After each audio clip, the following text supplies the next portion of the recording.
Estamos aqui novamente nas quartas-feiras, desejando boa noite a todos aí. Iniciaremos agora falando um pouco sobre a internet, né, redes, internet, segurança das informações, tá? Quem puder compartilhar, trocar ideias aí. Assim, nossa chamadinha tá lá no curso, né, na plataforma, acredito que esteja disponibilizada. A Paula, Boa noite, professor. boa noite. Tem como você colocar o link da chamada aqui no bate-papo? Agora, Porque quem está no celular sempre chega um pouquinho sim, depois. sim, sim, sem problema. Ah, obrigada. Nada. E aí, como é que foi? Vocês conseguiram ter acesso ao material que a gente postou lá pro sábado? Eu tive acesso, sim. E o que é que você achou, Ana? Gostou Você se identificou com o assunto? Professor, vou ser bem sincero. Não. É até clichê falar um negócio desse. Hum. Mas eu sou meio desligada com esse negócio de tecnologia. Não parece meio estranho falar isso, mas Ah. eu sou. Não, mas foi Aí eu sobre apanho um pouco. no sábado. Assim, a rede social, a A linguagem social, comunicação não essas coisas. violenta que a gente falou no Isso. sábado. Lembra? Foi, eu vi. Lembro. Você Eu conseguiu apanhei um assistir o pouquinho. videozinho? Consegui. Né? E aí tinha um Isso. questionáriozinho para responder. No começo parece que deu problema, e depois Foi, eles resolveram o problema, né? foi. Mas eu consegui responder, foi tranquilo. Legal. O link da chamada.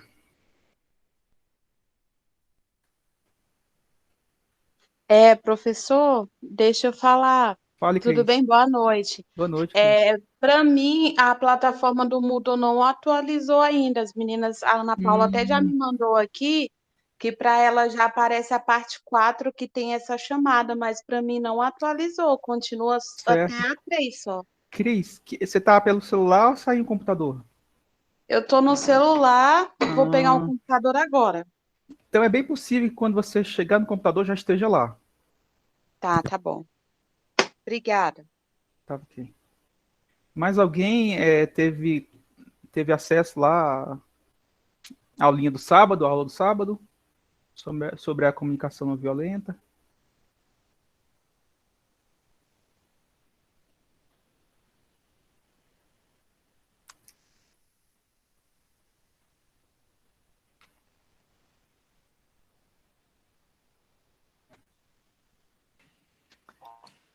Professor, sobre Sim, Nayara. comunicação violenta, eu fiz tipo um curso sobre isso quando eu estava professora na sala de aula. Então, eu Hum, tive livro para poder montar toda uma atividade para os alunos, para explicar essa ideia de que a gente precisa dialogar, que a gente tem de ser claro no que a gente fala. E a gente fez uma oficina para que nós, professores, aprendêssemos a usar uma comunicação não. limpa e direta para que ela fosse efetiva. Uhum, Achei esse tema incrível, assim, a gente precisa trabalhar para que isso melhore, é verdade. a comunicação fique mais efetiva. É verdade. Eu achei uma E eu coisa boa. confesso, Sim.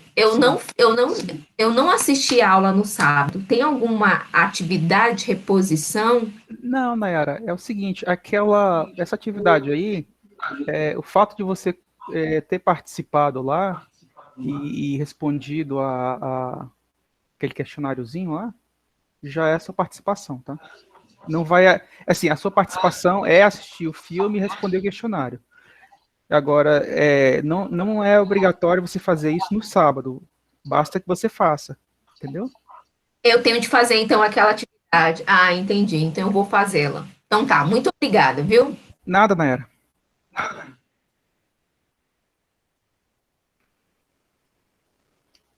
Mais alguém gostou, conseguiu ler, gostou do material?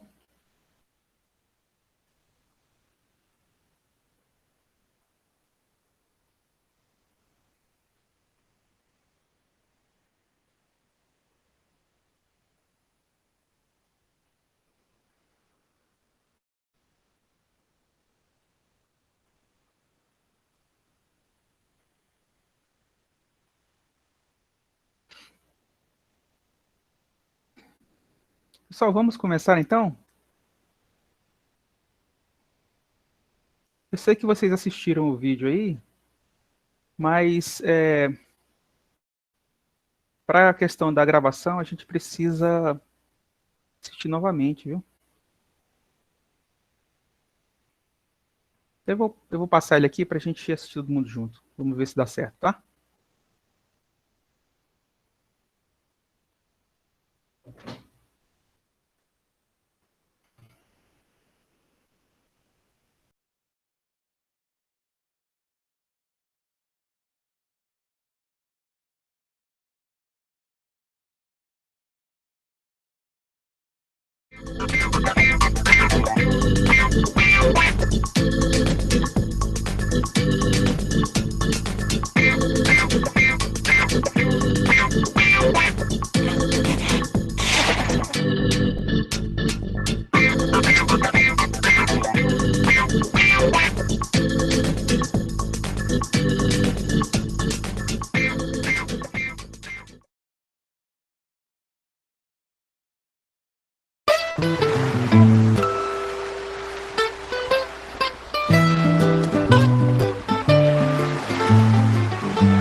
A internet, com sua força unificadora, diminuiu o tamanho do mundo. Sua história começou no final da década de 50, após o lançamento dos primeiros satélites, quando foram iniciadas pesquisas que deram origem às formas atuais de comunicação. Os primeiros computadores foram conectados em uma rede na década de 60. E na década de 70 começou a surgir a internet como a conhecemos hoje. Uma rede feita de múltiplas redes que conecta milhões de computadores ao redor do mundo e que se transformou numa ferramenta indispensável no dia a dia das pessoas. Na década de 90, surgiu o projeto World Wide Web, que impulsionou a utilização da rede ao redor do mundo. Em casa ou no trabalho, a internet é um mar de conexões, onde navegar é preciso, compartilhando um mundo sem limites ou fronteiras. Usando pacotes de dados, pequenas redes domésticas, acadêmicas, comerciais e de governo carregam informações e negócios. Na internet, podemos enviar e-mails, visitar blogs, navegar por sites dos mais variados assuntos, como sites de busca, jornais e governo eletrônico. Podemos também vender, comprar, administrar contas bancárias, baixar arquivos, programas, livros, fazer pesquisas, estudar, assistir filmes e ouvir música, jogar online com milhares de internautas.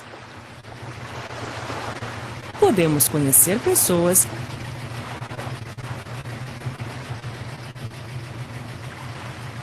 e formar uma rede de amigos.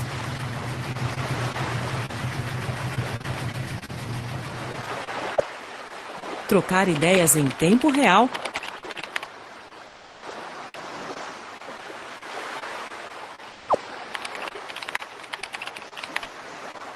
e até marcar encontros e namorar.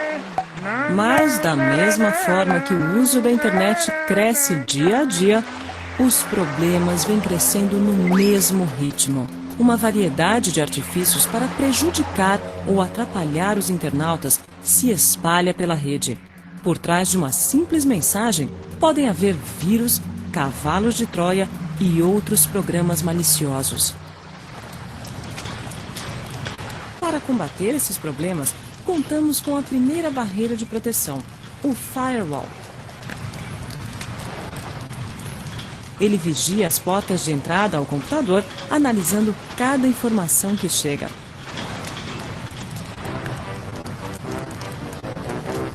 Para impedir a passagem de dados suspeitos e evitar diversos ataques.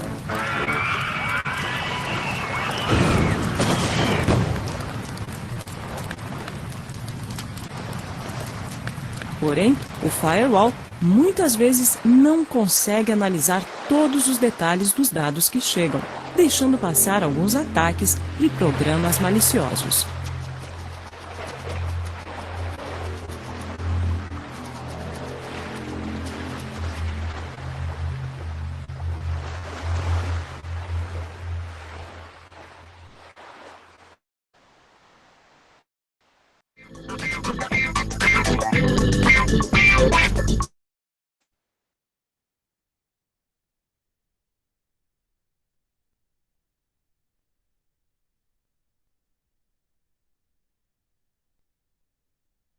Muito bom, pessoal. Conseguiram acompanhar aí?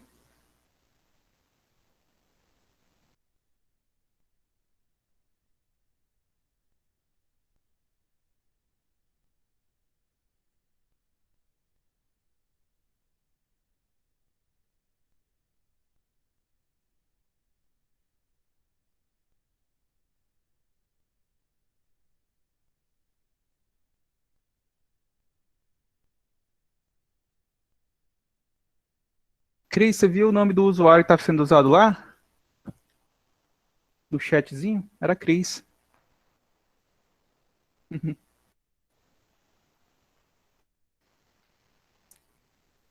Beleza, vamos falar então de redes, internet e segurança. Esse é o nosso objetivo hoje, tá?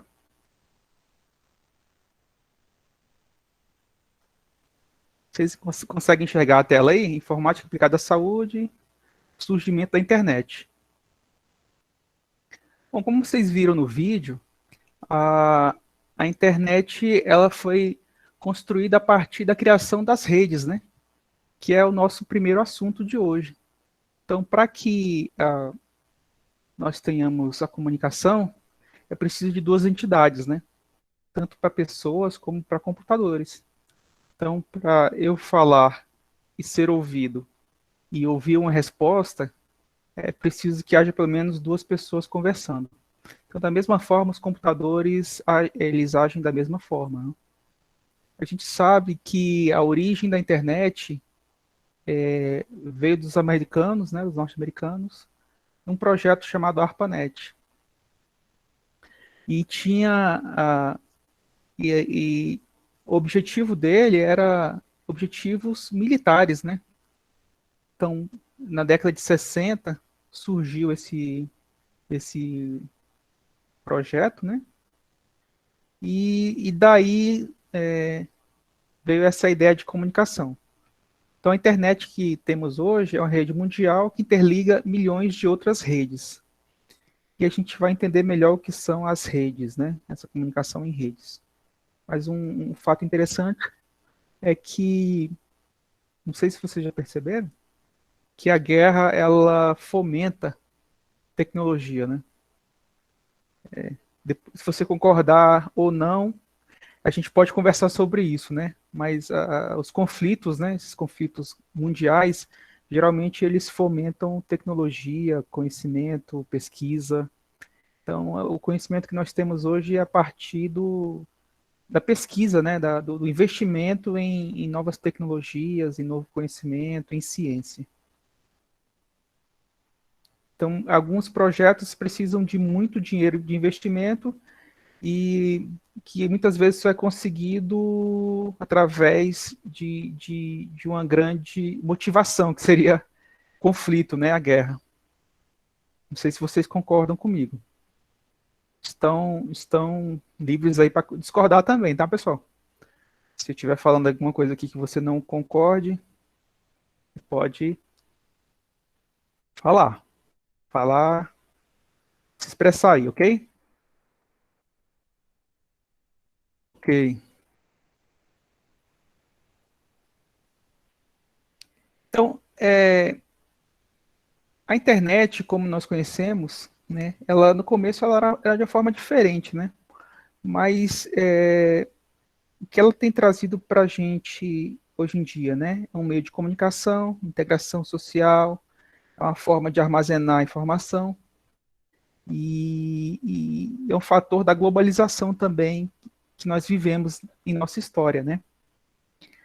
E como nós falamos, essa rede, a internet, é uma rede, né? Quando eu falo de rede, você pode lembrar de pontos, de malha, de nós, de interligação, né? Então, essa é a ideia da internet, rede de computadores interligadas. E essas redes de computadores, né, geralmente elas são controladas por órgãos governamentais, empresas, universidades, que, que propiciam, que criam um ambiente de comunicação, né? São elas que provêm toda essa comunicação entre as máquinas. E a gente percebe, hoje em dia, eu acredito que vocês estão totalmente integrados nesse contexto, que vocês já utilizam, é um recurso que vocês utilizam para o estudo, para a comunicação, para diminuir o tempo de realização de tarefas. Então, abrindo um parênteses, não sei se vocês sabem, ou já leram, que o Bill Gates não apostou na internet, né? Depois, se vocês quiserem dar uma pesquisada ou bater um papo sobre isso, na época em que a Microsoft não tinha uma visão de ligação, de comunicação em massa, de interligação de redes, ele falou que, na opinião dele, a internet não teria avanços, né? Tanto que as redes no início do Windows eram mais redes estanques, né, standalones, redes mais focadas em soluções para pequenas redes, né, conexão de empresariais, de universidades, para que os computadores internamente conversassem, lógico, né, e compartilhassem recursos. Por exemplo, você tinha uma impressora, as impressoras eram bastante caras, né, tinham as impressoras matriciais que faziam bastante barulho, e para você não ter que comprar uma impressora para cada computador, você compartilhava, né? Então, esse tipo de visão da Microsoft, eles tinham, e você compartilhar recurso, você conversar dentro do seu ambiente empresarial, ou dentro da sua universidade, ou dentro do seu escritório, mas a visão dele não era a expansão como houve, né? Depois ele teve que se render ao que aconteceu na história com a internet, né?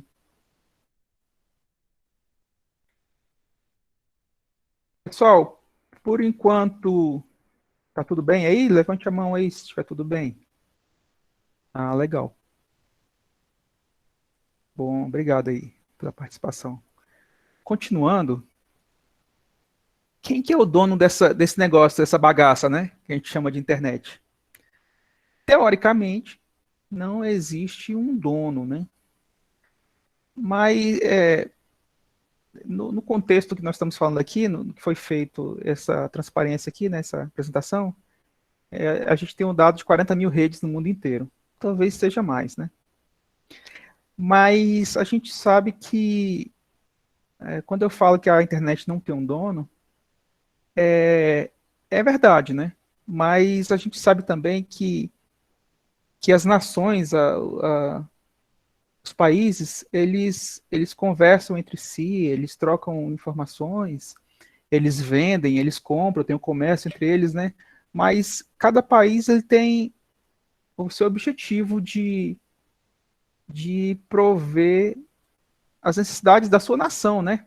Então, o que é que eu quero dizer com isso? Que na verdade, apesar da internet não ter um dono, existem interesses por trás disso, né? No sentido de que quem tem a informação tem o poder, de que a segurança ela não é 100%. Então, apesar da internet nos dar tantas possibilidades, criar tantas possibilidades para nós, para os países, para as nações, para o mundo inteiro, esse compartilhamento de informações, essa comunicação toda, ela não é livre de problemas. É isso que eu quero dizer, tá? E um dos problemas que a gente vai falar são sobre os ataques de segurança, né? Então a gente fala de E a gente fala mais à frente sobre os cuidados com a segurança e os ataques que podem acontecer no mundo de comunicação, nesse mundo da internet. Então, o que essas redes, para que esses computadores em redes se comuniquem, existe um protocolo. O nome desse protocolo chama-se TCP/IP.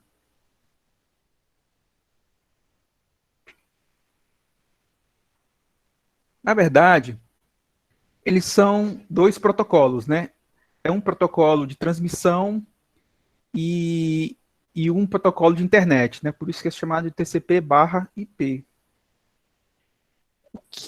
O que você entende por protocolo? Quando eu falo protocolo, o que é que você entende?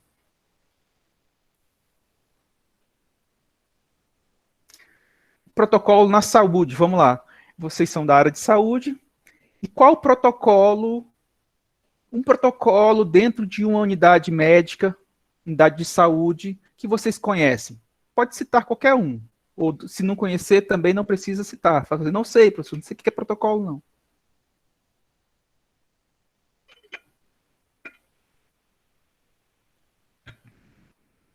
Bora, gente. Ajuda. Ajuda esse professor. Eu quero vender meu peixe. Vamos lá, eu ver Ah, se está certo. Eu entendo o protocolo assim, é uma regra que você tem que seguir de um isso, determinado assunto. isso, É isso, isso? isso. Aí Acertou na vamos lá mosca. para a área da saúde. Isso, Exemplo, vamos para o Covid, né? Você tem que seguir um certo protocolo por causa do Covid. Um exemplo, suponhamos, eu sou presa hoje, suponhamos, né? Deus te Eu, livre, Ana. não, é porque eu vi, eu acompanhando o caso do menino aqui que a mãe cobertou a morte, aí eu vi. Aí o protocolo para ela descer para a penitenciária, ela ficar 40 dias numa cela. Então, um protocolo que tem que ser seguido, correto? Acertou na mosca, Ana. É isso mesmo. Eu não sou da área da saúde, mas eu sou da área da informática, né? Por isso que é bom a gente compartilhar ideias, né? Eu não sou sabe tudo, não. Por isso que eu peço a ajuda de vocês, tá? Eu conheço mais da minha área, mas a gente pode trocar ideias aqui e chegar no objetivo que é o conhecimento, né? Que é o aprendizado. Eu aprendo com vocês e vocês aprendem comigo. Pessoal, o protocolo é um conjunto de regras. Eu vou dar outro exemplo fora da informática e fora da saúde. Quando um líder de um país vai visitar outro país, outro líder, existe um protocolo. Existe, geralmente vai uma equipe, no caso do Brasil, né, vai uma equipe de segurança, tem os embaixadores também, e as equipes de segurança, os embaixadores, né, os representantes do Brasil e do outro país, reúnem-se e trocam informações e ideias.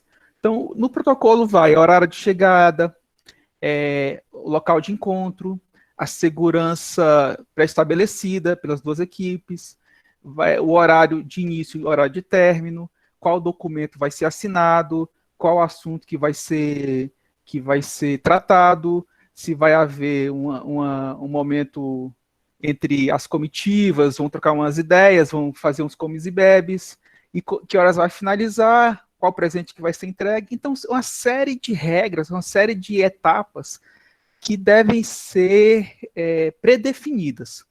Então, como a Ana falou e acertou na mosca, são regras, né? São etapas que têm que ser garantidas, predefinidas para que um determinado objetivo seja alcançado. Então, na área da saúde, é o quê? Prover saúde, prover vida, prover a salvação de uma pessoa, a melhoria do estado da pessoa. No caso, entre os países, né, os diplomatas, prover, criar um ambiente de negociação, criar um ambiente de entendimento, criar um ambiente de que seja bom para as duas partes, para os dois países. E na área de informática, os protocolos, qual é o objetivo dele? No caso do TCP/IP, é para que haja comunicação. Então, existem regras de comunicação. Na internet, se você for procurar hoje, sobre os conceitos básicos da internet, você vai procurar pela palavra RFC. Tá? RFC, Robson Faca Casa. Então, existem várias RFCs com númerozinhos, geralmente 4 números, e lá está descrito em detalhes como vai ser a comunicação do protocolo TCP, como vai ser a comunicação do protocolo IP, mais conhecido como TCP/IP. Bom, esse cidadão aqui é o Tim Berners-Lee. Esse cara aqui é um professor do MIT, do Instituto de Tecnologia de Massachusetts. Ah, falei certo.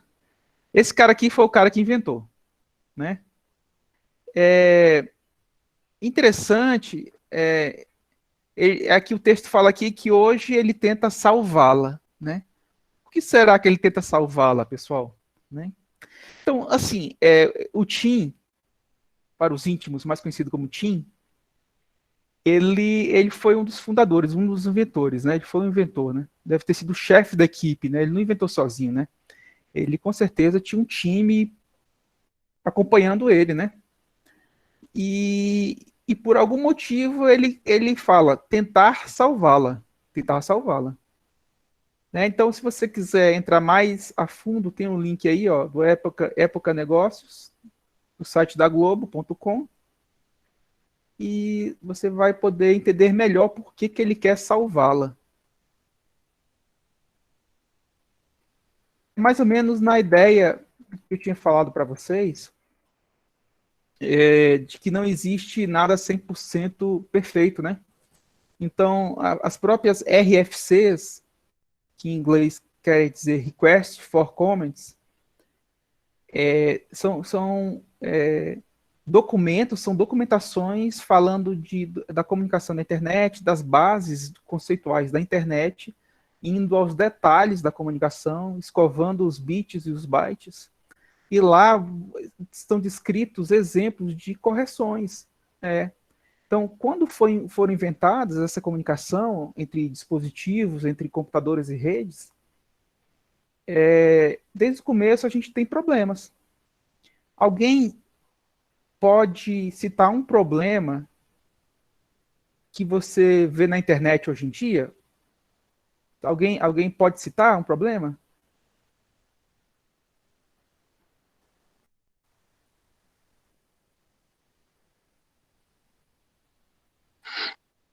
Mas seria um problema baseado em quê? Ao uso da internet, Isso, ao mau uso da ao uso da internet? internet. Isso, ao mau uso. Um problema que você acha que tem hoje, que você perceba. Eu acho que é o fato de, às vezes, a gente se ilude achando que as informações da gente estão sendo guardadas de uma forma mais correta, mas na realidade você vê que você tem tudo seu muito exposto, principalmente se você for uma pessoa que usa muito rede social, que loga muito seu e-mail em qualquer site, você acaba ficando exposto e as suas informações podem ser usadas por pessoas de má índole, né? Então, para Certinho. mim, por mais que fale que agora tem delegacia de crimes, desses crimes cibernéticos e tal, mas eu acho que mesmo assim ainda continua meio que uma terra sem lei até hoje. É verdade. Concordo com você. E há uma grande discussão sobre como restringir o acesso da informação, como garantir segurança. É isso mesmo, Cris. A segurança é um problema. Então, hoje, como a gente falou, não existe nada perfeito, né? A gente precisa utilizar a internet, tanto que a gente está conseguindo ter essa aula por causa da internet, nesse momento de pandemia, mas existem problemas. Você citou de forma correta que é a segurança. Outra ideia que eu tive sobre um problema na internet são sobre os spams de e-mails. Vocês têm e-mail, lógico, e vocês, geralmente no Gmail, ele criou uma forma de dar um drible nesse problema, uma caixa de spam, né? Vocês já perceberam isso? A caixinha de spam do Google? Sim, demais. Principalmente no e-mail corporativo. A maioria dos e-mails, quando não é realmente da rede corporativa, vai tudo pro spam. Pois é. Então, só dando um exemplo, tá? Exemplificando o que eu falei para vocês, questão dos problemas. Um dos grandes problemas só na parte de comunicação de e-mail é o protocolo SMTP. SMTP é um protocolo de transmissão de mensagens.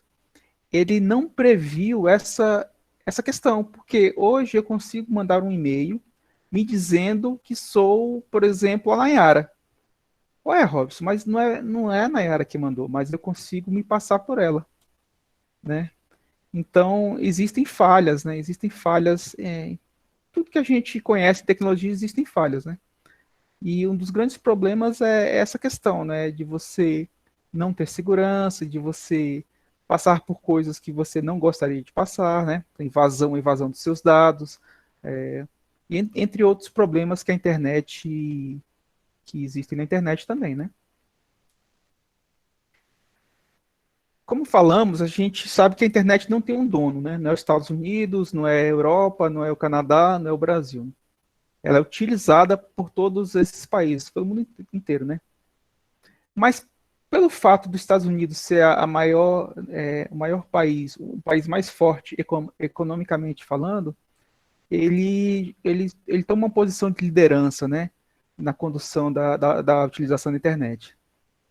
Então, ele possui um controle majoritário dos recursos, né?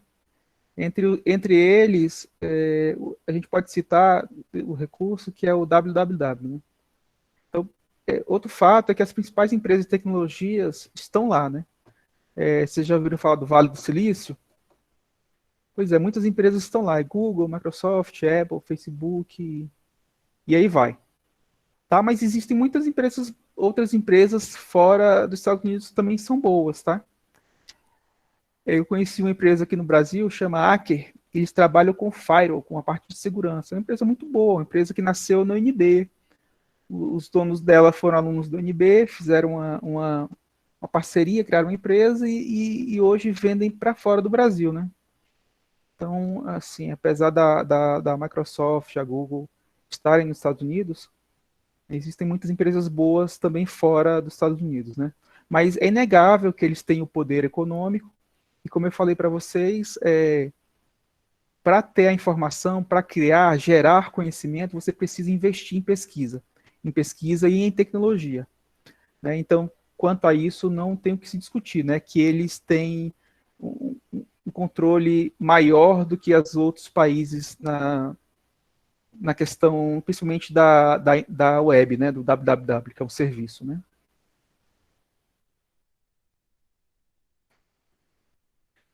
Puxando para o lado do Brasil, a utilização da internet começou muito mais para a parte acadêmica, né? As universidades. Então, a história nos conta que fora do Brasil começou mais cedo, né? Mas no Brasil a internet começou lá pela década de 90, com os projetos governamentais, os órgãos começaram a investir em equipamento, em treinamento, para que a internet começasse a funcionar, né? Então, a gente pode citar aí o Ministério das Comunicações, o Ministério de Ciência e Tecnologia, que trabalharam para implantar a internet no Brasil na década de 90, né? E aí foi o embrião, esses projetos foram o início da internet no Brasil. E a gente sabe que a gente tem um pouco de atraso tecnológico, né? Algumas tecnologias começam lá fora e depois chegam ao Brasil, né? Então, o nosso país carece, ele precisa de investimento em tecnologia, educação, ciência, saúde, infraestrutura. Nossa necessidade é grande, né? Dados do IBGE de 2017 falam que a internet está presente em 70,5% dos lares, tá? E desses, 92,7% possuem celulares sendo usados para conectar a internet. Então você tem 70%, 70,5% nas residências e 92% deles, 92% dos brasileiros têm acesso via celular. Tá? Existe a possibilidade de acesso via celular também.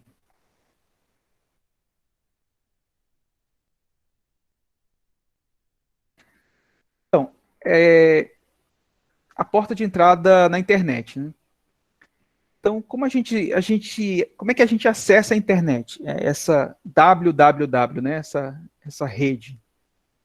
A gente acessa ela através dos navegadores, né? Imagina, pessoal, não sei se vocês já pensaram nisso, né? No início da internet, lá na década de 90, aqui, no Brasil, no caso, né? A gente tinha muitas páginas da internet onde a gente navegava. Existem os hiperlinks, né? Então, você pode comparar a internet a um livro, tá? Por isso que a gente chama de página. Já pensou nisso? Então, você tem qual a sua página, seu site de internet, mas muitos chamam página ainda, né? Seu site. Porque a ideia da internet, quando ela foi criada, é como se fosse um livro, onde você está numa página lendo e aparece um hiperlink, ou um link, né? Pode ser chamado de link também. Geralmente ele fica da cor azul e você passa o mouse em cima dele, ele muda o ícone, né? De uma seta para uma mãozinha, às vezes, né?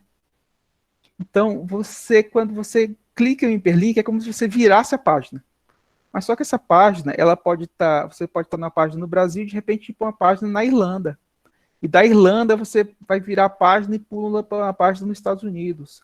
E aí você pula para outra página e está em Portugal. Não sei se vocês já pensaram dessa forma, né? Mas é assim, principalmente no início, né? Você tinha muito texto. Você tinha e-mail, você tinha na internet texto, e aí depois que começaram a utilizar imagens. Depois das imagens começaram a colocar sons, né? Então, a origem da internet, a porta da entrada da internet, são os navegadores.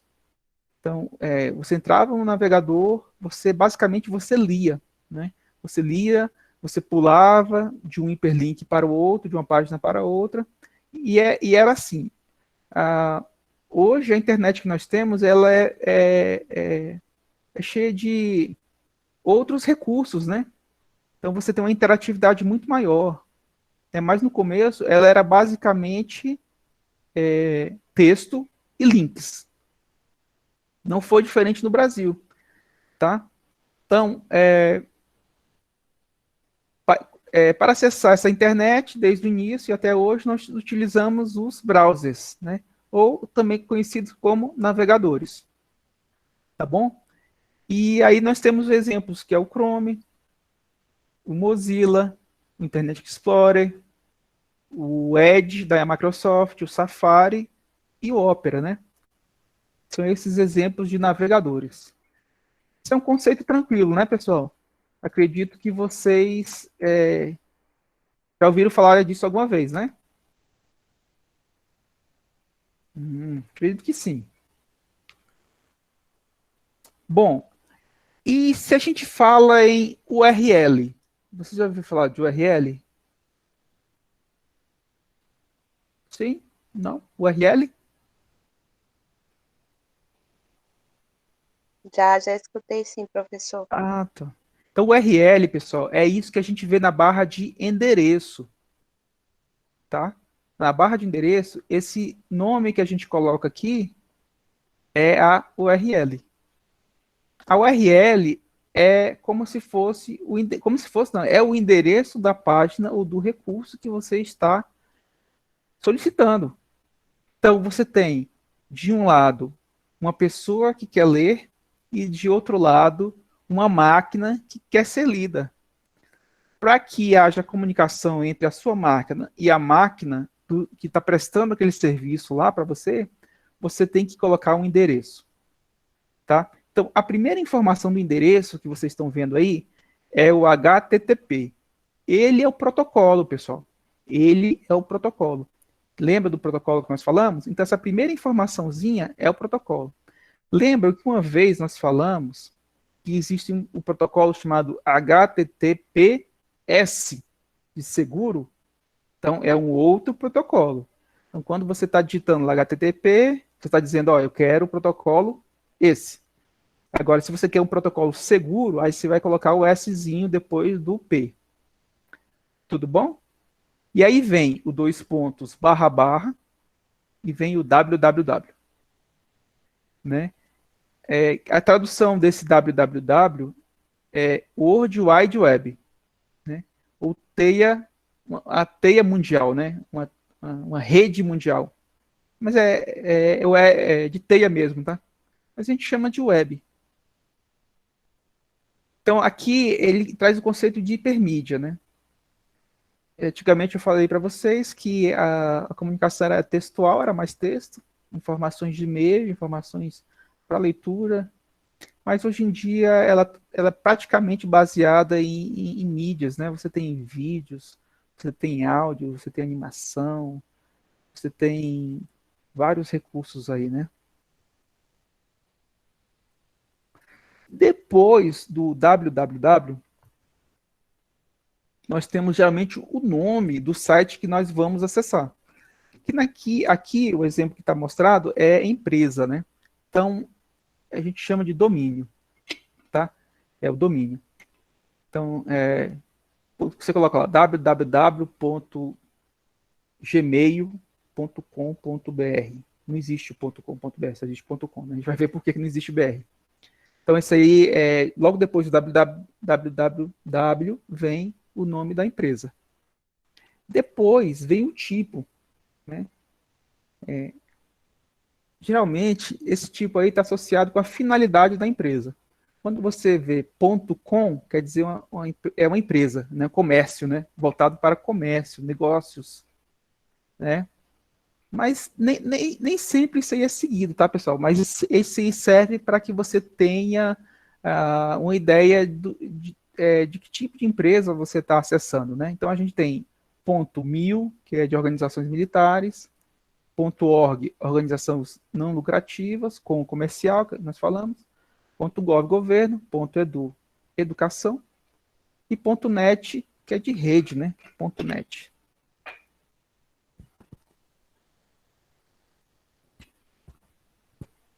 E por último, a URL, ou o endereço que a gente coloca na barra de endereço do navegador, vem o país. O nosso é BR.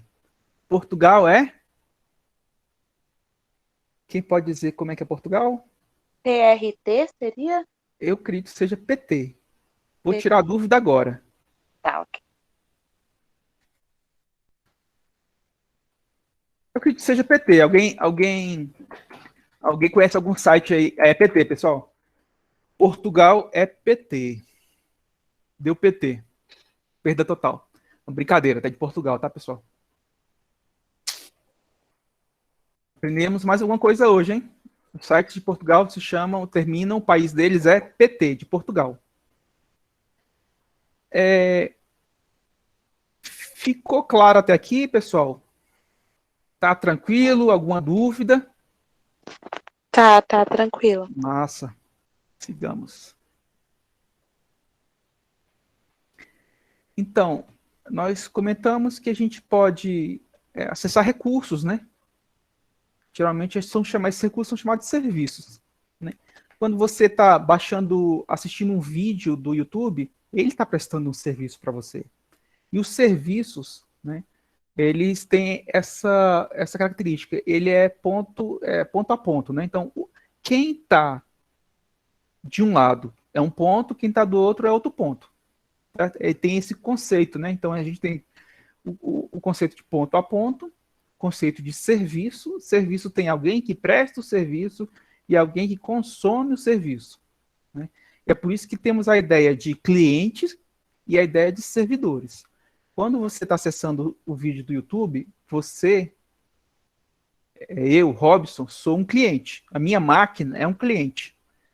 E aquela máquina lá da Google, está lá não sei aonde, em que país, ela é um servidor. Outra coisa que a gente nós podemos navegar, então, quando estamos navegando, posso acessar sites de notícias, jogos, pesquisa, o e-mail, né? fotos, vídeos, músicas online, né? Então, esse é o conceito da hipermídia, tá? São vários tipos de informações que podem ser acessadas através dessa rede.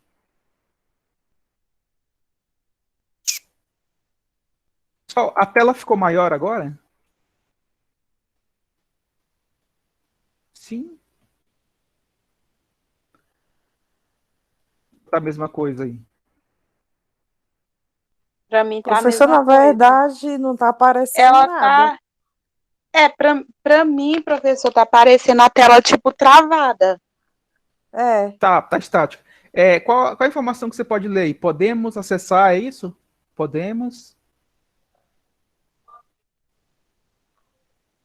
O que está escrito aí? Aqui está aparecendo, professor, é assim, atenção para atividade de sábado. É assim que está aparecendo aqui. Isso, Aí eu tô tem os acompanhando. Eu tô acompanhando pelo que você tá falando e pelo PDF que você postou, porque na tela mesmo tá travado naquela tela de sábado, da aula de sábado, dia 10/4. E eu pensando que vocês estão vendo, gente, ó.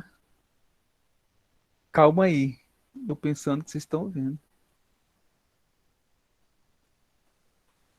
Mas vamos ver agora.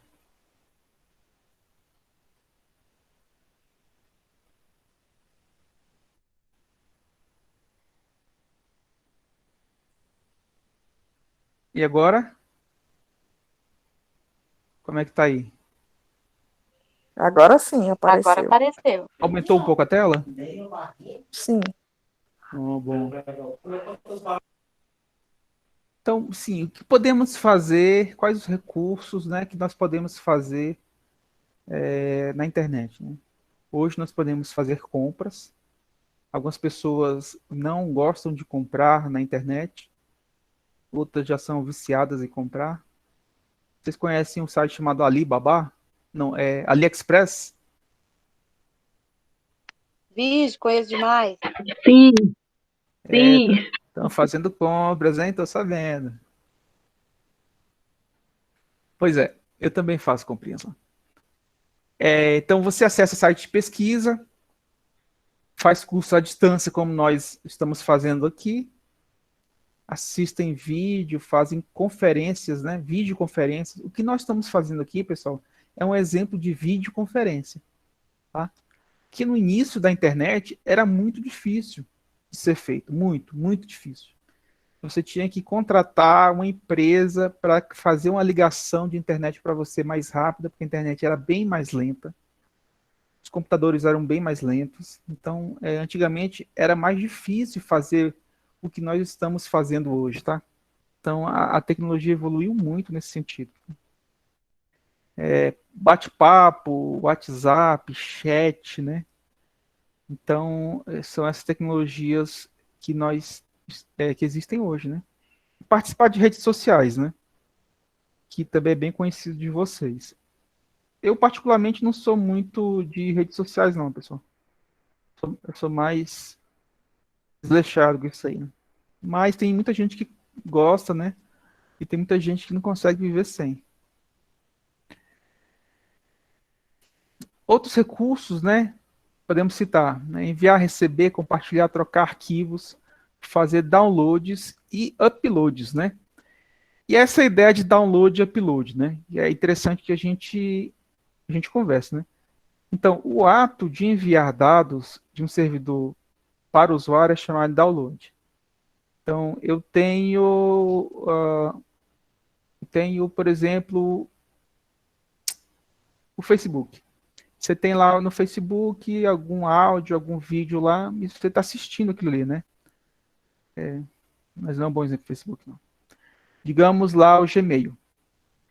Você recebeu um arquivo contendo as fotos do final de semana de um amigo seu. Aí você vai baixar lá e é um vírus.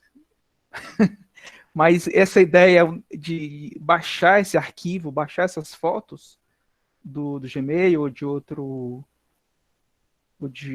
e-mail, é o conceito de download, né? Baixar, né? De carregar, né? trazer a informação. Já o caminho inverso é chamado de upload, né? Vai subir essa informação. Então, quando você vai enviar um e-mail, quando você vai postar uma foto no Facebook, ou quando você vai utilizar o WhatsApp para mandar uma música que está no seu celular, ou um arquivo, um PDF que está no seu computador ou no seu celular, você está enviando essa informação chamado de upload. A informação está subindo. Está baixando, download, subindo, upload. Então, aqui nós temos aqui alguns detalhes de mensagens, né? Então, esses mensageiros instantâneos são apresentados pelos programas de bate-papo, né? Então, entre eles nós temos o Skype, o Hangout da Google, o WhatsApp, né? São mensageiros, né? Mais atuais. E tem esse aqui que nós estamos utilizando, né? O Meeting, né? Tem as redes sociais, que falamos também, o Facebook, o WhatsApp, Twitter, esse Google Mais falecido já, Google Mais, tão novo e tão velho, né? E sites de pesquisa. Além do Google, que nós pesquisamos muito, né? Tem o Bing, o Ask, e esse último aí que é DuckDuckGo. Acho que é isso, né, pessoal? Esse eu não conhecia não, mas tá aí. Vou dar uma olhada nele depois. E-mail. Então, vocês sabem que a maioria das palavras assim, comerciais e de convenção mundial geralmente são em inglês, né? E-mail quer dizer carta, né? Então, você tem aí o e-mail carta, o significado é carta eletrônica, né? Esse E de eletrônico. Então, a caixa de correio eletrônico, acredito que vocês já utilizam bastante, né? E aí a gente tem os provedores gratuitos dessas contas, né? Que é o Gmail, Hotmail e Yahoo. E alguns provedores pagos, né? Que ainda vendem esse tipo de serviço. UOL, Terra. Que você paga geralmente por mês para ter esse serviço, né? Mas hoje em dia eu acho que não está muito. Eu acho que eles ganham mais dinheiro hoje em dia com propaganda do que com esse tipo de serviço. Mas ainda tem pessoas que utilizam o e-mail deles ainda. Não sei se vocês têm, né? UOL, Terra, Globo. Então, o correio eletrônico, ele provê o serviço de mensagens via internet, né? E para que essa mensagem chegue, a gente tem os endereços de e-mail, né? Exemplo de endereço de e-mail, temos aí o martins10@gmail.com.br. Então, esse é um exemplo de um padrão, né? Geralmente o padrão vem o nome do usuário, o codinome. Então, aí vem o símbolo de arroba, que em inglês significa o @, né? Aí o nome da empresa, o tipo dessa empresa e o país. Tá? Mas esse exemplo aí é um exemplo bem ruim, pessoal, mas não existe gmail.com.br, tá, pessoal? Ah, tá. Às vezes, eu vou ter que confirmar, mas eu acredito que não exista o BRzinho aí.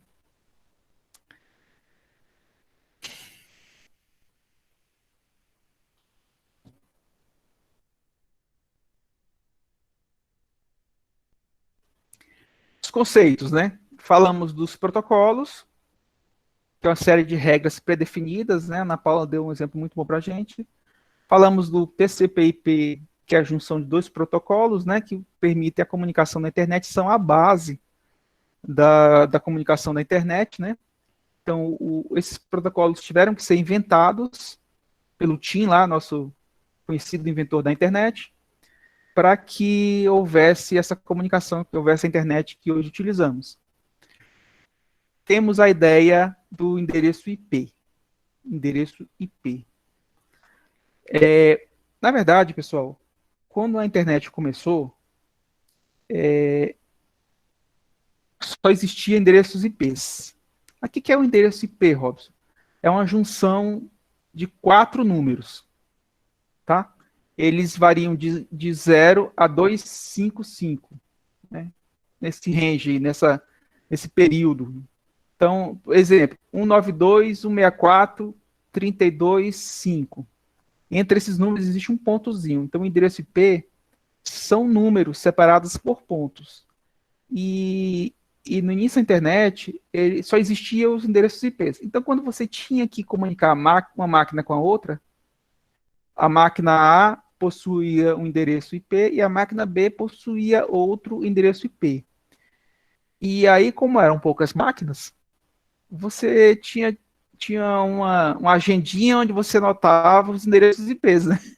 Ah, eu quero conversar com a máquina lá do Japão. Aí você digitava o endereço IP barra o nome do recurso. Pode ser uma página, pode ser um serviço de e-mail. E aí, essa quantidade de endereços IP foi crescendo conforme foi crescendo a quantidade de máquinas e de redes que eram ligadas, que estavam entrando na internet. E verificou-se que para a máquina você trabalhar com 4 octetos, ou seja, 4 números de 0 a 255, é fácil, mas para o ser humano não é. E aí foi criado um serviço ou um protocolo chamado DNS. DNS, D de dado. N de nada, S de sapo, DNS. E o DNS nada mais é aquele nome que a gente coloca na barra de endereços. Então, aquilo ali é mais amigável ao ser humano. Aquele endereço que você coloca, ele vai ser mudado para um endereço IP. Então, professor, o senhor está dizendo que tudo que eu coloco naquela barra de endereço, ou pelo menos o endereço principal ali, que é o nome da empresa, o tipo e o país, vai ser mudado para um endereço IP? Sim, aquilo ali vai ser migrado, vai ser transformado em um endereço IP. Porque no fundo, o que funciona lá por baixo são endereços IPs.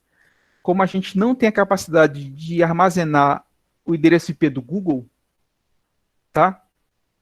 Como a gente não tem essa capacidade, foi inventado um serviço para que transformasse os nomes que a gente conhece, as URLs, em endereços IPs.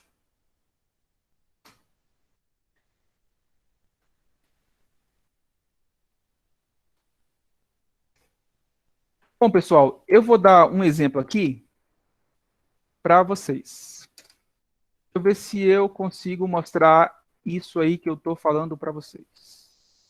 Existe um comando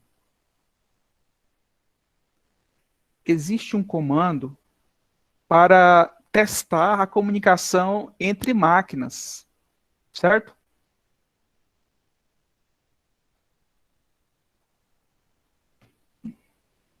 Esse comando é o ping. Ping. Vou tentar mostrar para vocês aí.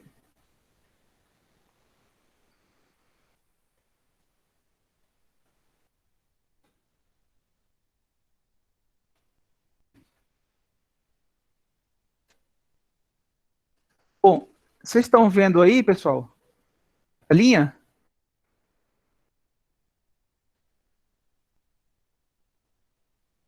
Sim, tô vendo sim. Massa. A fonte não está muito boa, né? Deixa eu tentar aumentar a fonte, tá? O tamanho das letras. Rapidinho. Rapidinho, tamanho do fonte. Fonte. Vamos ver se ficou melhor. Ficou melhor agora? Tá meio desfocado. Pra mim tá muito pequenininho, tá bem difícil de enxergar. Vou melhorar esse trem aí, então. E agora? Agora ficou melhor. Tá vendo esse comando aí? Ping. Ping. Viram? P-I-N-G. Sim. Então eu vou dar um ping, que é um comando de teste. Ele vai mandar um pacote de informações para um servidor. Ou um serviço, né? Eu vou mandar um pacote lá para o Gmail. Gmail.com.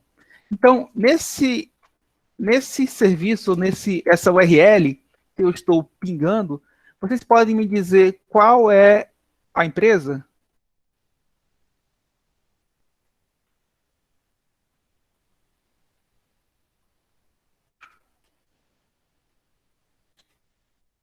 Alguém pode me dizer?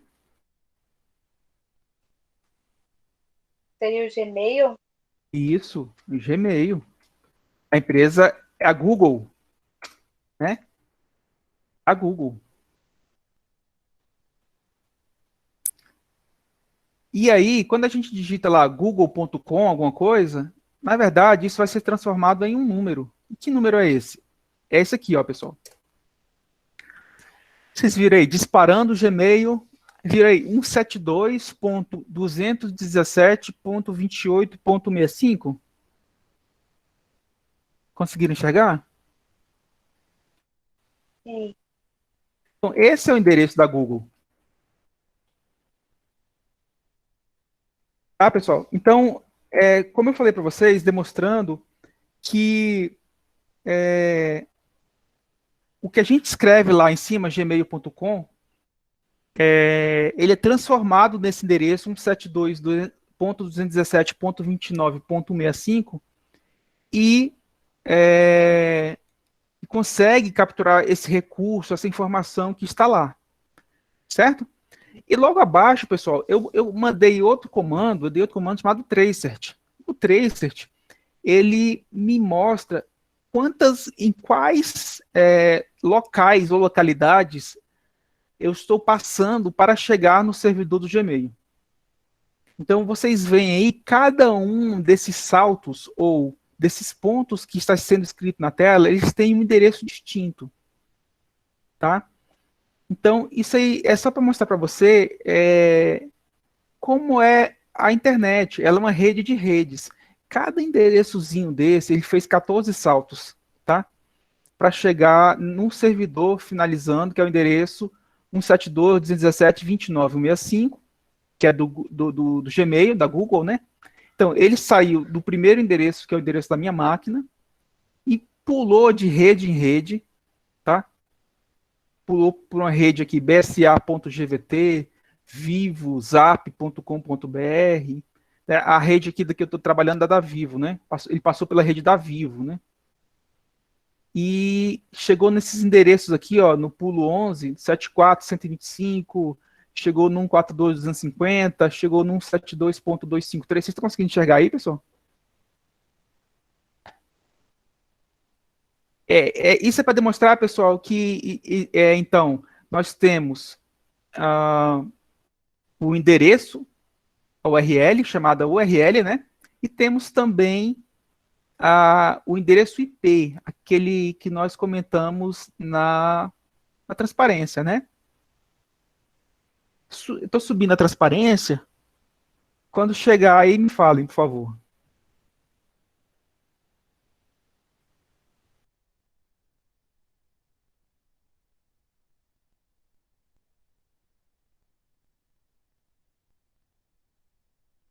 Beleza. Massa.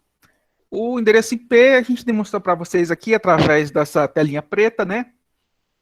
E navegadores. Navegador, com certeza, é o que você está utilizando agora, né?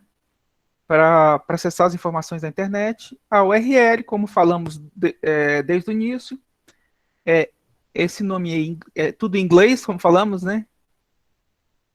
Uniform Resource Locator, né? Então, é a localização de recurso uniforme, né? Por que é uniforme? Porque a gente tem toda uma maneira de escrevê-la, né? Então, ela tem o protocolo, depois tem dois pontos, depois tem www, depois que é um recurso, um serviço da internet, depois tem o nome da empresa, depois o tipo e depois o país, tá? Então, existem essas informações todas contidas no endereço da internet, também conhecido como URL. Outros conceitos interessantes que falamos para vocês é o conceito de serviço, de servidor, de cliente, né? E que a gente está acessando informações que estão em outras redes, né? Então, esse servidor por exemplo, do Facebook, do YouTube, do WhatsApp, são serviços que são providos, né? Que são criados por alguém e nós, como clientes, estamos utilizando esse serviço que está que está armazenado em um servidor, que nada mais é do que um computador. Site ou sítio, né, que são os sites da web, são locais virtuais, e o famigerado firewall. Então, o firewall já é um quesito de segurança. O firewall, pessoal, ele não é um monstrinho e também não é um anjinho. Ele é um computador, ele é um sistema para proteger alguém, alguma máquina ou alguma informação. Certo? O Windows 10, ele possui um firewall embutido. Tá? Então, quando você está trabalhando ali, você já tem um certo nível de segurança. No vídeo que nós assistimos no início da aula, ele comenta do firewall. Então, o firewall é uma tentativa, também é um serviço, né? Uma tentativa de prover ou trazer mais segurança para o nosso ambiente de trabalho, para o ambiente de comunicação da internet. Esse ambiente onde você trafega informações úteis, informações inúteis e informações maliciosas. Então, o firewall é um cara, é um serviço, é um software, um hardware, hospedado em um hardware, que tenta prover mais segurança. Tenta e consegue, tá, pessoal? Tenta e consegue. Existem outros tipos de softwares para segurança, para detecção de ataques, para detecção de vírus, certo, pessoal? Então, o firewall é um dos sistemas ou um dos programas de segurança da internet, aplicados na internet, né? Outro conceito que eu acho que talvez seja o mais importante, na minha opinião, da aula de hoje, por quê? Porque é um conceito que aponta para o presente, ele não aponta mais para o futuro. Que conceito é esse, Robson? É o conceito da internet das coisas.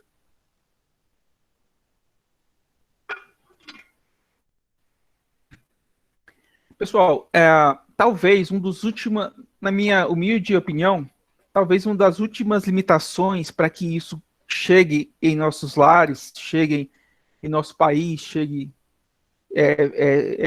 torne concreto a internet das coisas, talvez a tecnologia que está vindo aqui para o Brasil e está no mundo todo, né? Que é o 5G. Muito se fala sobre IoT, Internet das Coisas, mas ela ainda não é uma realidade para nós, né? Ela vai virar uma realidade quando você vê que está sendo utilizado, e essa utilização ela continua durante algum tempo. Então a gente fala que a tecnologia pegou. Algumas tecnologias não pegaram ainda, né? Mas o IoT, ele traz uma possibilidade, o assunto é vasto, tá? Mas simplificando, né? É a ideia de que você tenha milhões, bilhões de equipamentos interligados à internet, né? E com isso, você vai mudar o dia a dia das pessoas, como a internet, a tecnologia que nós temos hoje em dia, tem mudado as nossas vidas. Né? Eu não sei se vocês já conseguiram terminar um curso inteiro ou fazer um curso dentro da Secretaria da Educação através de ensino à distância, né? Então, eu acredito que isso é uma mudança na prática dos professores, é uma mudança na prática dos alunos, né? Então, a gente está passando por transformações. Mas a internet das coisas, que nós estamos comentando agora, possivelmente seja uma das grandes tecnologias que pode realmente mudar a vida das nações que conseguirem implementar isso, né? Eu vou dar só um exemplo para vocês, pessoal. O Brasil desponta no mundo como um grande produtor no agronegócio, né? São as famosas commodities. Então, hoje nós produzimos muita carne, nós produzimos muita trigo, soja, milho, exportamos para o Brasil todo. Agora, imagina se a tecnologia entrar nesse ramo de uma forma mais presente ainda, auxiliando no controle de pragas, auxiliando no combate a perdas, auxiliando auxiliando de forma que aumente o lucro, né? O investimento, lógico, vai ter que ter um investimento, mas dando um exemplo concreto, imagina um sensor que já existe hoje em dia, chamado sensor de umidade e temperatura. Esse sensor é um pequeno equipamento eletrônico que é alimentado, pode ser alimentado por energia, ele vai ter que ser alimentado por energia, né? Lógico. Mas ele consegue informar em pequenas regiões a quantidade de água, a falta de água ou excesso de água em uma plantação, e essa informação ser capturada ou ser armazenada e ser tratada de forma rápida. E com isso você não tenha quase perda na plantação, né? Então isso é uma realidade que tá ficando próxima, e o Brasil tem condições a curto prazo de obter grandes lucros, maiores ainda no agronegócio, com esse tipo de tecnologia, tá?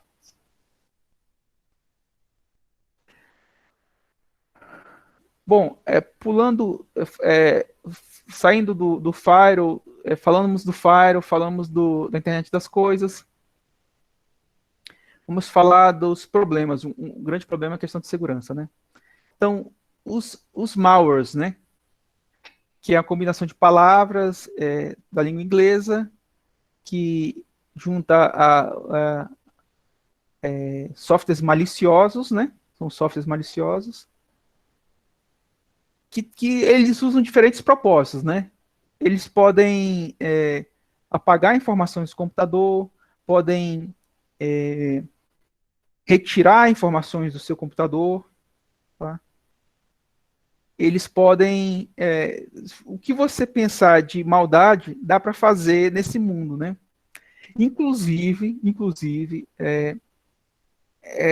infelizmente, né, nós temos tráfico de pessoas, tráfico humano, tráfico de órgãos, venda de drogas. Existe uma internet, que não sei se vocês já ouviram falar, que é a chamada Deep Web. Menino, eu sou até curiosa sobre isso, porque eu já ouvi falar demais, mas eu nunca tive curiosidade de procurar, né, para saber como é que faz para entrar. Mas já me disseram e eu já vi até reportagens falando que tem umas coisas bem pesadas.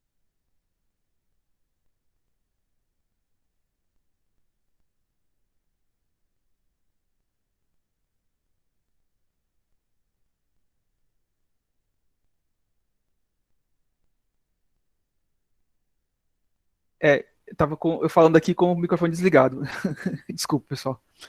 Bom, eu dou exemplo de uma faca, né? A internet tem N possibilidades, para o bem e para o mal. A faca você pode utilizar para se alimentar, também pode utilizá-la para tirar uma vida. Então, a Deep Web, ela a gente pode dizer que é uma rede dentro da internet, né? Uma rede à parte. Para você acessá-la, você precisa de software específico, né? E dentro dela você tem informações, você navega por informações, né? Só que existe o conceito da criptografia, onde é difícil pegar a pessoa que está prestando aquele serviço ou desserviço à comunidade, né? Mas é possível, tá, pessoal? O pessoal da Polícia Federal, que é muito capacitado, o pessoal da Polícia Civil, eles conseguem até obter informações, chegar nas pessoas que estão trafegando nessa Deep Web aí. Não existe nada 100% seguro, tá? Você não tem segurança 100%. Então, mesmo na Deep Web, as pessoas conseguem ser capturadas, tá? Mas é um mundo que, por ser obscuro, né? Difícil acesso, acontece bastante coisa ilegal lá no meio. Eu, particularmente, nunca entrei, né? Mas geralmente o pessoal da área de segurança, que trabalha especificamente com segurança, algumas pessoas gostam o acesso lá para obter informações. Lá você tem, assim, o conceito do hacker, né? Tem alguns que querem ajudar, outros que querem prejudicar, né? Mas lá, assim, acredito que existam pessoas que trocam informações e pessoas que fazem maldade mesmo, né?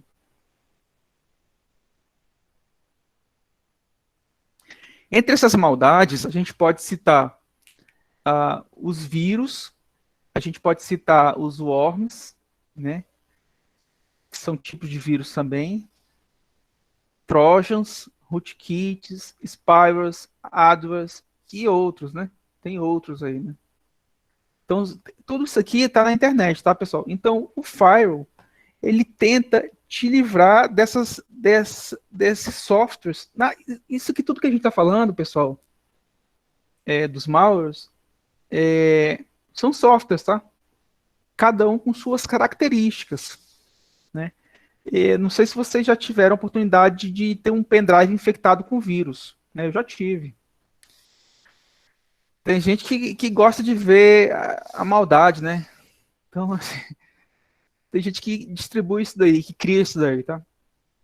Para obter informações, para roubar dinheiro, para fazer maldades mesmo.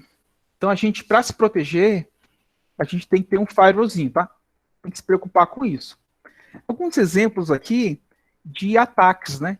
Então, um exemplo na área de saúde, um cyberataque, um ataque programado, um ataque feito por um grupo, uma pessoa, paralisou 16 hospitais no Reino Unido, né? Estamos falando da Inglaterra, né? Então, esse pessoal, esse ataque que foi feito aí, eles desabilitaram a rede deles, os computadores dele, e mandaram uma mensagem pedindo dinheiro, né? Para que as informações que foram sequestradas fossem liberadas. É um exemplo aí de cyberataque, né? Porque quem está fazendo isso, ele está querendo dinheiro, né? E ele é tão sem escrúpulo que ele atacou hospitais, né? Atacou hospitais. Então, outro exemplo aqui de malware, né? Nesse caso aqui, os computadores do hospital é que ficaram doentes, né? Então, é a realidade, né? Eles foram atacados e acaba que o computador ficou inoperante, as informações foram roubadas.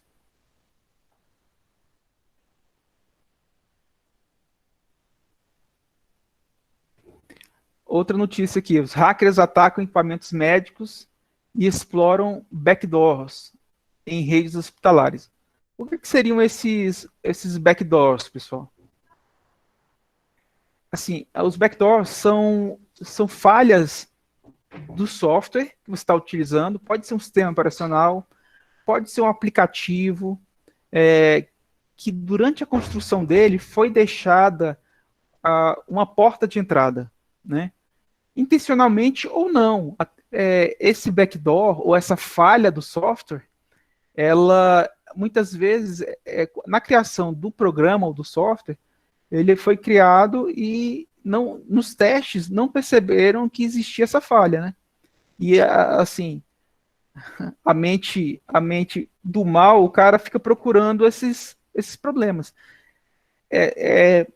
Para conhecimento de vocês, pessoal, existem softwares de teste de vulnerabilidade. Ou seja, são programas que ficam testando portas, testando esses backdoors em sites, em máquinas da rede. E esse tipo de programa, ele é automatizado. Então, você coloca uma máquina para começar a fazer ataque, ou tentativa de levantamento de informações dos backdoors, né? Então, você vê a que nível chegou a questão da segurança. E eu falo para vocês, pessoal, que esses tipos de ataques, assim, por exemplo, exploração de backdoor, ou tentativa de acesso malicioso, hoje é feito por meninos, tá? Por garotos. Hoje em dia, é muito comum você ver um adolescente, um jovem, que está animado com a questão de segurança, ele pegar um programa na internet e começar a tentar atacar sites. Isso é muito normal, é muito comum, é muito normal.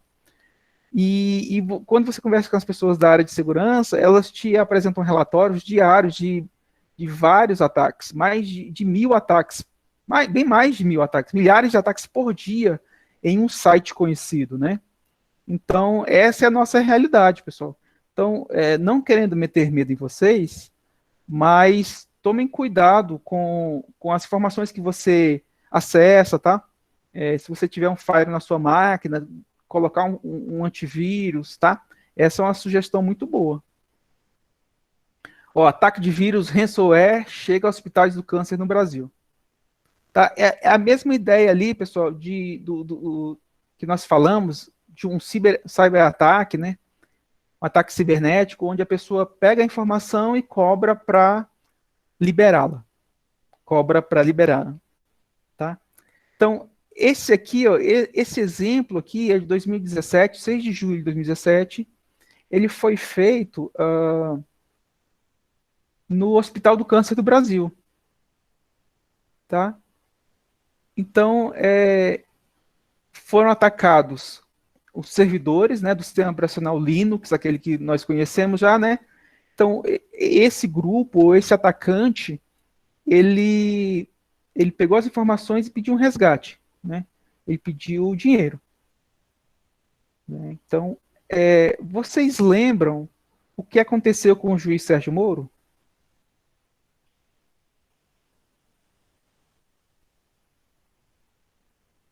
O que aconteceu com o juiz Sérgio Moro no aplicativo de comunicação que ele usava? Alguém lembra?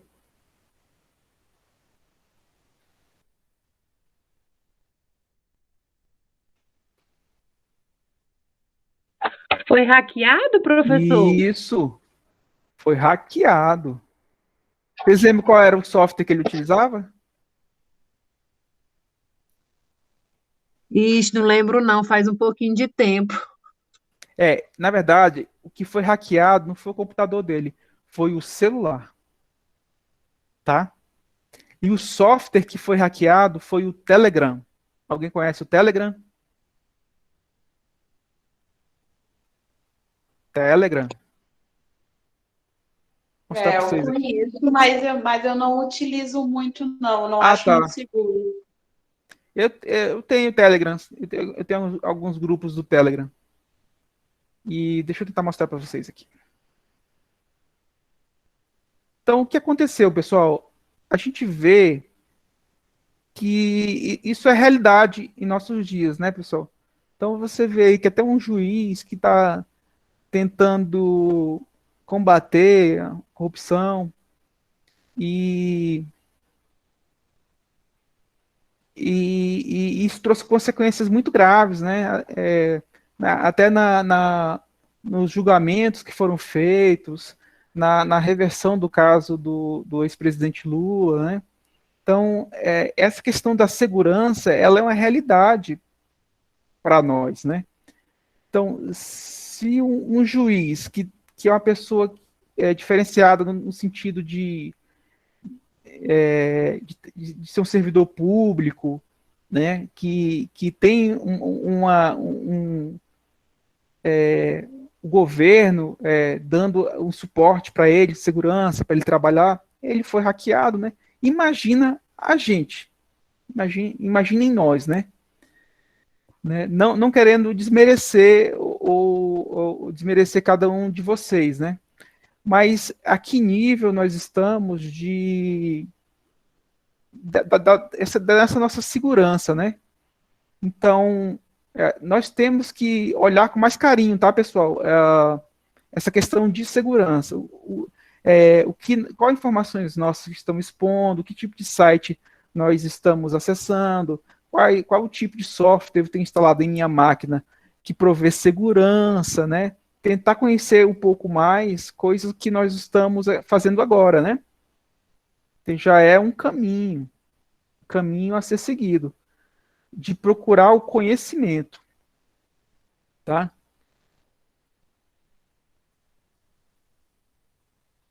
Procurar o conhecimento. Outro exemplo é do BRB, né? BRB não, desculpa, do Correio Brasiliense. Golpe da UTI, bandidos acessam prontuários e tiram dinheiro de pacientes, né? Eles cobram quantias por telefone se passando por médicos. Então, nós estamos dando alguns exemplos aqui voltados para a área da saúde, né? E quando a gente fala dos problemas, a gente também tem que falar da prevenção. É melhor remediar, né, pessoal? É melhor prevenir do que remediar. O Guilherme aqui me ajudou. Então, a prevenção. Então, como a gente tem falado para vocês, isso tem a ver com o nosso comportamento, tá? Uma atitude do seu dia a dia que vai te deixar mais seguro ou não. É o conhecimento que vai te dar a possibilidade da prevenção. Quando a gente fala assim, tenha um antivírus, ou compre um serviço de antivírus, um software antivírus, ative o firewall, tenha cuidado com que tipo de informações você apresenta, tenha cuidado com as ligações que você recebe por celular, do seu celular, te pedindo algumas informações, né? Então, quanto mais conhecimento você tiver, menos chance de se tornar vítima desses ataques, né? Que são a realidade. Você vê o juiz Moro caiu num golpe, né, de um hacker, né? Então, nós também somos suscetíveis, né? Pode acontecer conosco isso, né? Então, o nosso papel é procurar conhecer para tentar evitar esse tipo de golpe, esse tipo de dano, né? Ao seu patrimônio, à sua vida, alguma informação sua que pode ser exposta, né? Então, cuidados, né? Vamos falar de alguns cuidados, né? A questão dos backdoors. A gente fala que todo software tem que estar atualizado. Por quê? Porque todo software, quase 100% dos softwares, eles têm falhas, pessoal. Por que eles têm falhas? Porque o software é feito por uma pessoa, né? E o ser humano é falho. Então, quase 100% de chance de qualquer software que você tenha utilizado, existe uma falha. Isso não é novidade que eu estou falando para vocês. Vou dar só um exemplo. O iOS, sistema operacional de alguns celulares, né, que a gente também estudou em aulas passadas, que vem no iPhone, ele periodicamente lança novas versões. E se você for procurar saber sobre essa nova versão que está sendo instalada, ele fala, atualizado, versão do software, resolvido a falha tal e tal, melhorado o comportamento do software para ataques, retirado acesso à informação tal, está descrito lá, né? Então, o navegador, esse software que você está utilizando, ele precisa estar atualizado, tá? Não só o navegador, eu vou mais além. O sistema operacional que você utiliza, ele tem que estar atualizado. O antivírus da sua máquina tem que estar atualizado, né? Ah, professor, mas se eu estou usando um software pirata? Aí você está suscetível a ataques, né? Por quê? Porque geralmente o software pirata, por exemplo, um sistema operacional pirata, como exemplo o Windows, ele talvez não vá ser atualizado, né? E quando ele não é atualizado, você acontece essas questões aí do backdoor, né? De alguma pessoa conseguir acessar sua máquina através de um erro do software, do sistema operacional, que não foi corrigido porque você não está com um software legalizado, né? Você não tem uma licença, né? Outros cuidados que a gente pode ter, pessoal, é com os e-mails, né? Os web-mails, né? Então, quando você recebe um e-mail, pense bem no que você está clicando, né? Qual link que você está acessando. Então, o fato de você clicar em um hiperlink não quer dizer que você vai para uma página. Pode ser que aquele hiperlink ele baixe um script para a sua máquina e aquilo venha a danificar o seu sistema operacional, a pegar informações, pode conter um vírus, tá? Pode pegar informações suas, tá bom? Então, seja desconfiado mesmo, tá? principalmente na parte de e-mails. Não clique em tudo que você recebe, né? Então, se você ganhou um prêmio, clique aqui para ver as fotos do meu final de semana. Quando você vê esse tipo de informação te chamando a atenção, pode saber que tem alguma coisa errada. Vocês já receberam esse tipo de e-mail?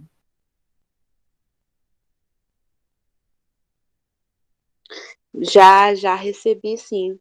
Já recebi até com mensagem falando que eram coisas minhas que eu tinha perdido e que se eu clicasse eu iria conseguir de volta todos os dados que eu tinha perdido. Cris, foi uma pegadinha, né? Uma Pois é. pegadinha. O Gabriel, vi agora aqui, Gabriel. O Gabriel falou que tá vendo meu endereço IP, né? Né, Gabriel? Não tem problema não, Gabriel. É porque esse endereço aqui, IP192, eu mostrei aqui na hora do exemplo, 926851, é um endereço interno da minha rede, né? E aí, o importante mesmo é que eu queria só mostrar para vocês o endereço do Gmail, tá? Mas fica tranquilo aí que o meu Fire tá ligado. O Gabriel também comentou que o Telegram é mais seguro do que o WhatsApp. Eu acredito que sim, viu, Gabriel?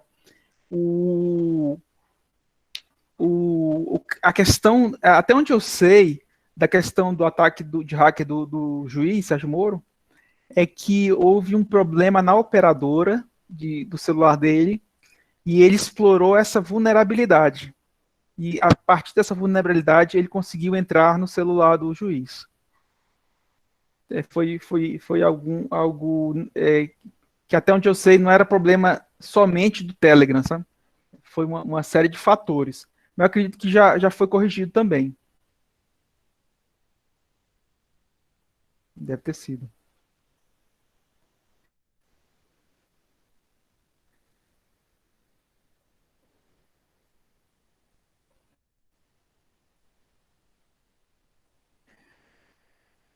Então, continuando sobre os e-mails, né? Tenha muito cuidado ao clicar nesses hiperlinks, né? E uma forma de você garantir ao invés de você quer acessar um hiperlink que está no seu e-mail, um endereço de e-mail, né? Ao invés de você clicar nele, você digitar ele da URL, porque nem sempre o que está escrito no link de URL é o local que você está indo. Uma coisa é o que está escrito, outra coisa é onde ele vai te levar, né? Então a pessoa coloca lá, você está acessando, lá está escrito assim, clica aqui para acessar o www.gmail.com. Aí você achando que vai acessar o Gmail, mas na verdade aquilo ali é só uma descrição do link. O link pode estar te levando para um site malicioso, né? Muito cuidado, principalmente nos e-mails, esse tipo de ataque é muito comum.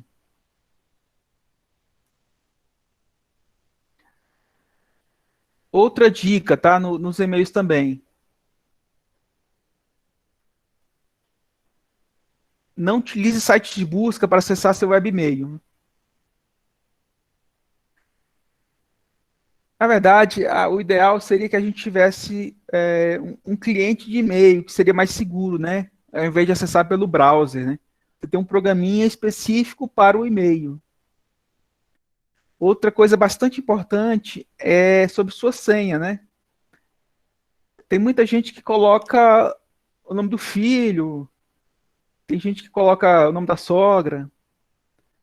Então, essas senhas muito simples, pequenas, tá? Elas podem ser descobertas, né?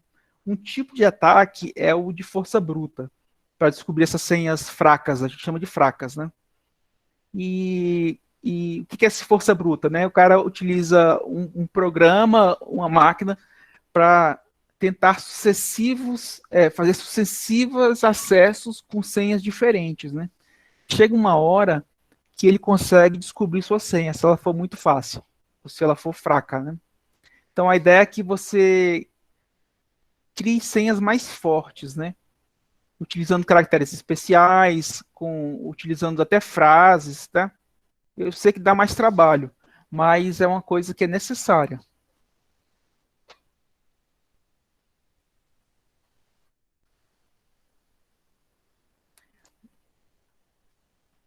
Sim, outros cuidados, né? Configurar opções de recuperação de senha de e-mail alternativo. O Gmail trabalha com essa alternativa, né? Você configura um e-mail alternativo e até o número de celular, né? E alguns sites, toda vez que vai fazer alguma modificação, ele manda uma mensagem para o seu celular com um número e você tem que digitá-lo, né? Então isso é uma forma de você ter mais um fator de proteção. Outra coisa, quando você for utilizar o computador de outra pessoa, de uma lan house, tenha cuidado, né? Tenha cuidado com as informações que você está colocando ali, se acessar seu e-mail, né?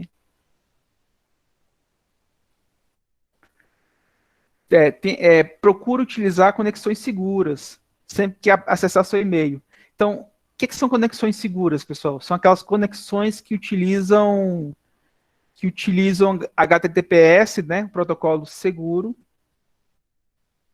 e a questão de redes Wi-Fi públicas.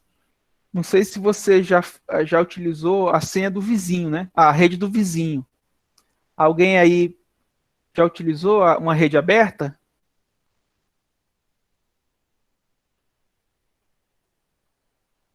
Então, essa rede aberta, você tem que tomar cuidado, porque tem pessoas que fazem isso para capturar informações que você possa estar utilizando na internet, tá? Então, se você for utilizar uma rede aberta, tenha certeza de que ela não é uma rede maliciosa, né? Como falamos para vocês, quando for utilizar o seu e-mail do browser, procure utilizar o HTTPS, que é um protocolo mais seguro, né? Mantenha seu computador seguro, atualizado, né?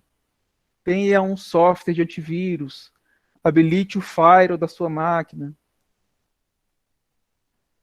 Outra coisa que nós falamos aqui é a base legal do que nós que estamos falando é a Lei 9.609, que ela fala sobre a utilização de software ilícito, né? Ou utilizar softwares piratas, né? Ela é parecida, pessoal, a utilizar a mesma lei se compara à lei dos direitos autorais, ou seja, se alguém criou um material, uma informação, um livro, né, e você está utilizando dela, de um software que é pago, né, a gente não está falando de software livre, está falando de software pago, então se você está utilizando aquilo ali de forma ilegal, você pode estar cometendo um crime, tá? Então, a lei dos direitos autorais que rege a parte dos programas é a Lei 9.609. Se tiver, pode estar acessando ela, tá? Do governo federal, e lá fala com mais detalhes sobre os direitos autorais no uso de softwares, de programas.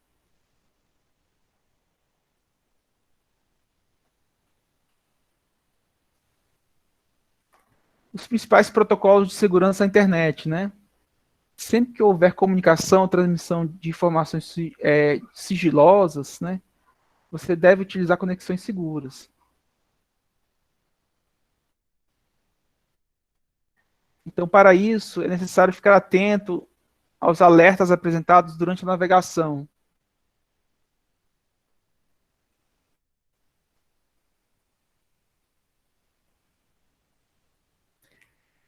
A gente sabe que a grande maioria dos acessos não envolvem o tráfego de informações sigilosas, né? Como no caso do acesso de site de pesquisa de notícia.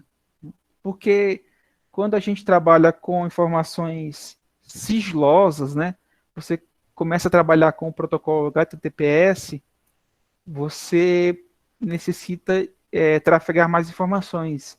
E, além disso, toda parte de informações seguras trabalham com criptografia, e essa criptografia ela tem um custo de transmissão e um custo de processamento da sua máquina, tanto do servidor quanto da máquina local que está acessando, que isso é levado em conta. Então, esses sites de pesquisa, sites de notícias, informações mais comuns, eles trafegam com o protocolo HTTP, que nós podemos dizer que é um custo mais barato em termos de transmissão, né? Porque não utiliza criptografia.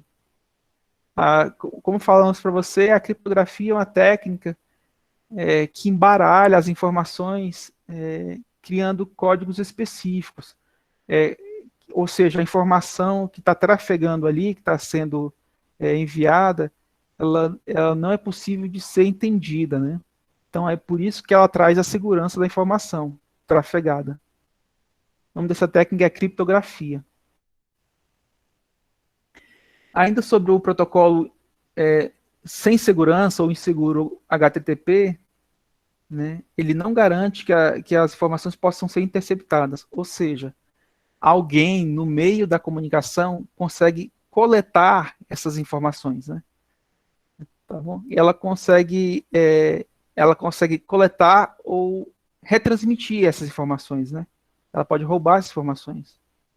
Então, não é indicado que transmissões de assuntos sigilosos, informações sigilosas, como senhas, número de cartão, os dados bancários, trafeguem no HTTP. Eles devem ser obrigatoriamente trafegados ou enviados pelo HTTPS. Quando você faz uma compra em um site, na hora de você enviar suas informações do cartão, ou na hora de você enviar suas informações, obrigatoriamente aquele site tem que estar trabalhando com HTTPS, tá? Fique atento a isso. Se não estiver, não faça essa compra ou não confie os seus dados a esse site.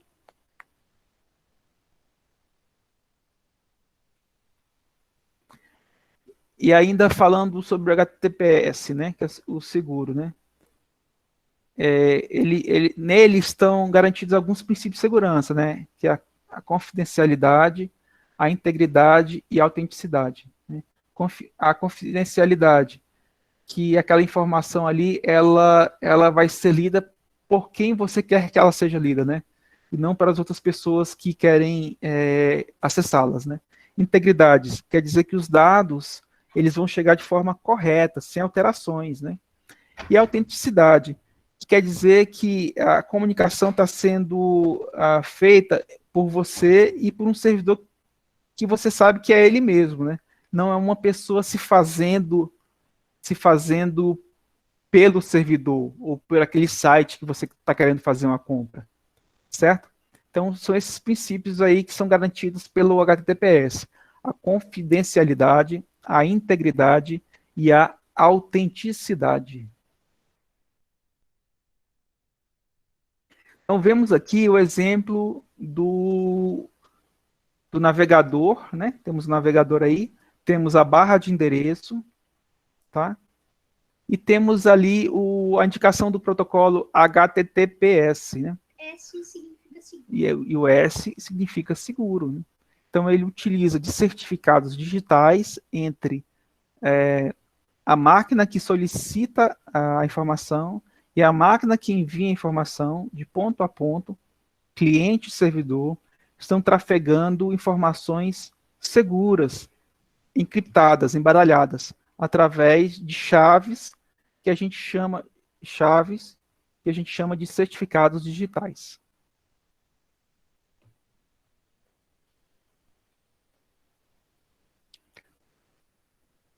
Outras informações sobre segurança, acesse as informações que você for fazer downloads, somente sites seguros, né? Evite fazer os downloads de arquivos suspeitos, tá? Então, a parte que cabe a nós, como usuários, né? Proteger nossos dados, utilizar o antivírus, utilizar o firewall, aprender a criar senhas mais complexas ou mais fortes, né? E manter o nosso computador, os softwares que estão contidos nele, os sistemas operacionais, os programas, atualizados, né? Fazendo isso, a gente tenta e consegue ficar livre desses códigos maliciosos, né?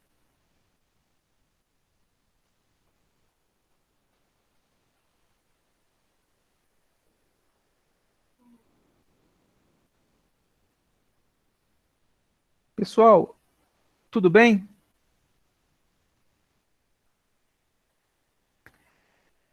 É que a Loiane falou que não está conseguindo responder a lista de chamada. Continua com problema, Loiane?